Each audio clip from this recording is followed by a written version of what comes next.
In times gone by, one quarreled oft with Guizhong concerning mechanical principles. We each had our ideals, and neither would yield. Under the pretext of a social gathering, one invited the impartial Rex Lapis to judge the quality of our creations. But Rex Lapis declared that Guizhong's Obscuro Vulpus mechanism was superior.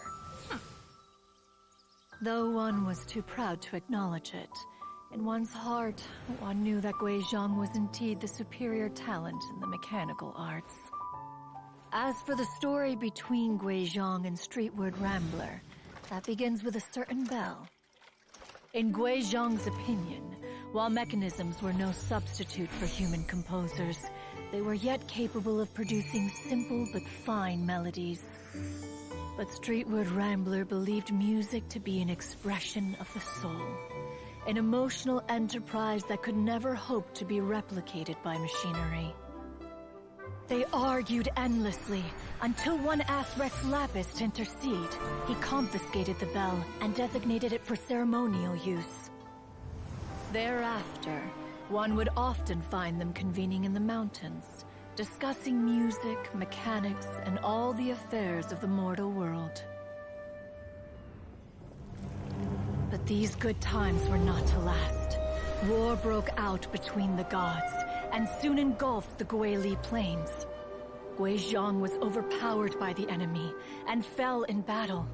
When Streetward Rambler and I arrived at the scene at long last, all that remained among the ruins was her lifeless body.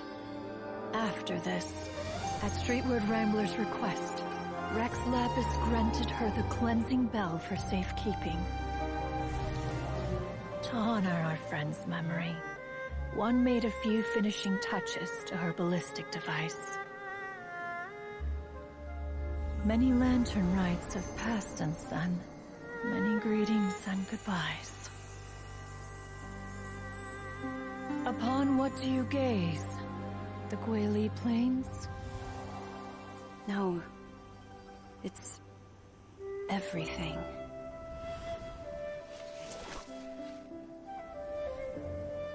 We think of human life as like a lantern that's lit one minute and extinguished the next.